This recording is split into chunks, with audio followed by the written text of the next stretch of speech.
What secrets did this civilization hide? Chimú society developed around 1200 to 1438 AD during the late Middle Horizon on the northern coast of present-day Peru. Heirs to the Moche culture, the Chimú were one of the principal pre-Inca societies, a period of great kingdoms and lordships of local cultures. The coastal Chimú culture, or lordship of Chimor, which emerged during the decline of the Wari Empire, achieved an advanced political and social organization. Initially, between 900 and 1300 AD, it was a small group located in the ancient Moche Valley and surrounding areas in the territories inhabited centuries earlier by the Moche, their ancestors. Later, during its most developed period, between 1300 and 1470, it expanded its dominions across a vast stretch of northern Peru, from Tumbes to the Huarmey Valley. This kingdom was constantly expanding and was a confederation of small groups that maintained their own myths, language, and customs. For nearly 600 years, the Chimú, with a well-organized army, expanded their territory. Around 1370, they conquered the Lambayeque or Sican culture, which greatly contributed to the development of goldsmithing in Chan Chan. Around 1470, they were defeated and integrated into the Tahuantinsuyu Empire by an army of more than 30,000 soldiers, commanded by Tupac Incayupanqui, son of Pachacutec or Pachacutic Incayupanqui, ninth on the list of Inca emperors of Cusco, shortly before the arrival of the Spanish in America and Peru. According to historical evidence, it was a peaceful conquest, and Chan Chan was not sacked. In addition to bringing Minchansaman to Cusco, the Incas brought gold and silver to adorn the Temple of the Sun, and hundreds of artisans, especially ceramists, goldsmiths, and weavers, assimilating the Chimú culture. Considered the best architects of pre-Inca Peru, they stood out in urban planning for their formidable constructions, exemplified by the Chan Chan Citadel, the Chimú Wall, and the Paramonga Fortress. Among the most important settlements are Farfan and Pacatnamu to the north of the kingdom, and Cerro Orejas and Chan Chan to the south. Of these, the most notable are Pacatnamu in the Jecatepec Valley, composed of several truncated ceremonial pyramids surrounded by walls. These pyramids were likely the residence of the local deities of the sun, the moon, and the sea, and Chan Chan, the largest clay archaeological complex in pre-Hispanic America. The origins of the Chimú kingdom are closely linked to a legendary figure from the sea, Takainamo or Chimor Capac. From Paita or Tumbes, he established a despotic, militaristic state with a hereditary government. The legends of Nalamp in Sican, the mythical founder of Lambayeque, and Takayanamo in Chimú fantastically conveyed the initial wars over these lands. Upon their arrival, construction began on the city of Chan Chan, consisting of 10 palaces or citadels, the same number as those of the Chimú rulers, until the arrival of the Incas, each of which would have been built by one of the rulers. It was a despotic kingdom that expanded through military conquests and ruled rigidly from Chan Chan, the capital. It developed a legal system that was quite severe, intolerant of theft, error, or incompetence. It was a centralized, imperial expansionist state that had conquered the Sican kingdom of Lambayeque with clear class divisions, inheritance of positions, and a very complex bureaucracy.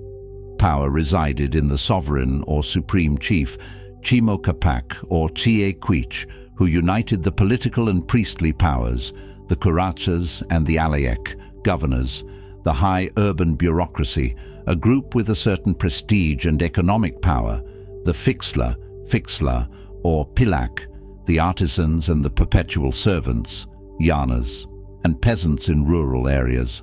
This organization is a Moche legacy.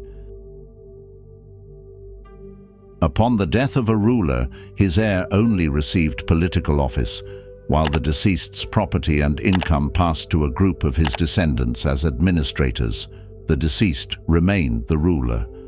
Therefore, each ruler had to build his own citadel, inhabit it with his closest relatives, and organize his own administration with new officials. To obtain wealth, he had to conquer new territories, dominating much of northern and central Peru.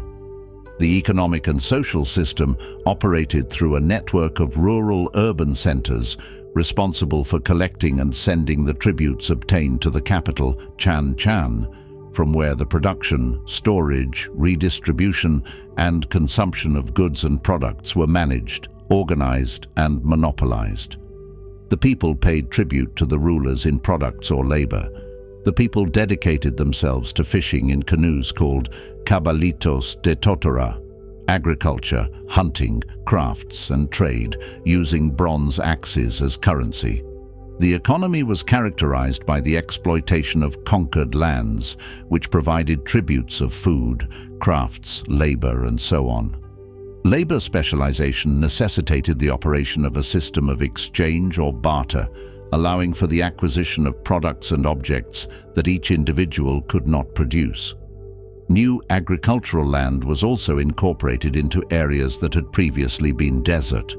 Agriculture, the basis of the Chimú economy, was practiced on a large scale and made it possible to maximize the agricultural frontier through techniques that promoted this activity, such as an extensive network of canals supplied with water from coastal rivers, the use of puquillos, a type of land, the construction of natural reservoirs to contain river water, and the use of huachaks, mahamaes, or sunken fields, a type of land with sunken fields, to harness groundwater. These were sunken agricultural fields where the sand was removed from the ground to cultivate the moist soil to grow vegetables in the coastal desert, allowing them to obtain several harvests a year. They knew all the native food plants, and their diet was supplemented by domestic animals, marine and freshwater species, and game and foraging.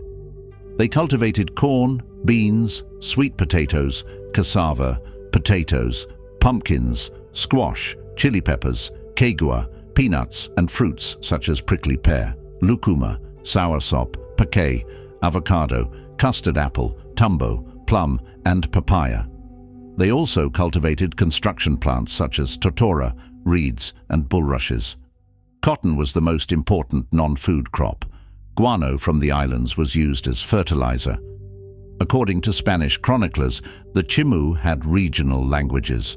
The Sek language, also known as Talana, was spoken in Tumbes and Piura. Muchik, or Yunga, was spoken from Motupe to Chicasa.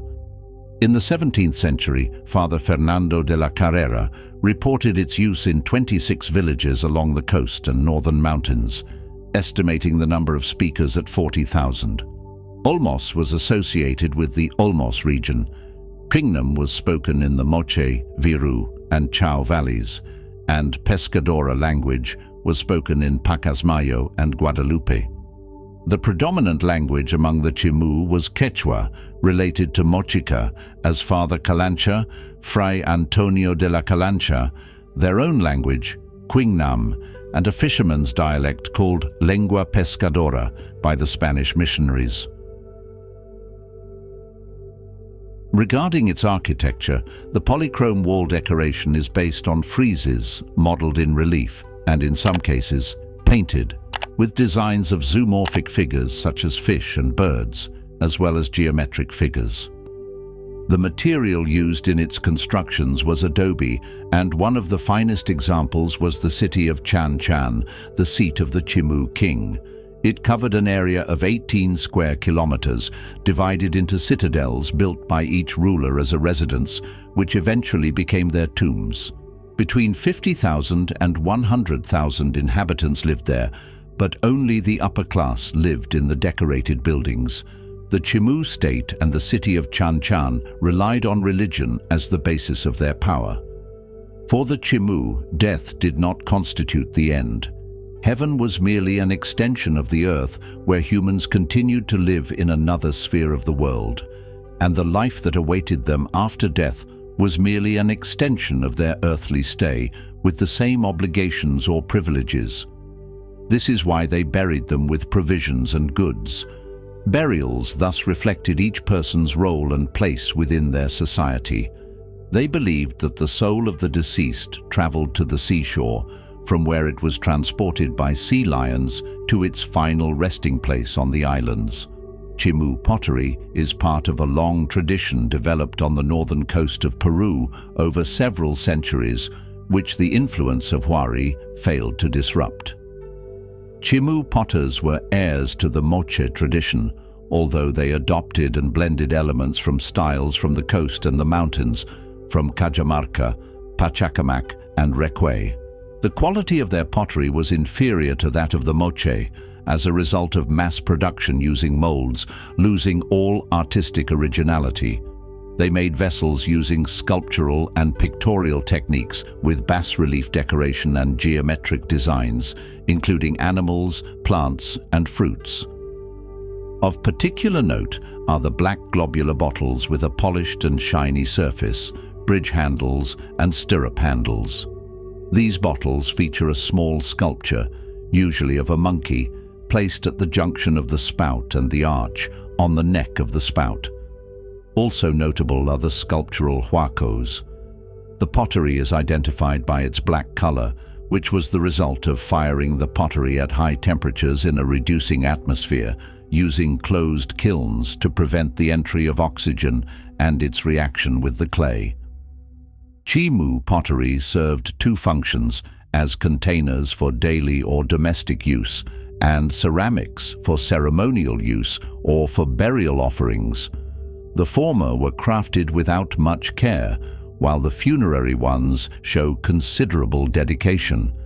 Their religious practice, which began as peaceful as it was tranquil, gradually moved in the same direction of sacrifice as the surrounding area, eventually becoming bloodthirsty and cruel, entwined in a complicated aristocratic network of priestly castes, military men, merchants, and peasants, in the style of the Inca, which revolved around magical fetishism and a dark and gruesome ceremonial myth directed by the priestly caste for their political gain.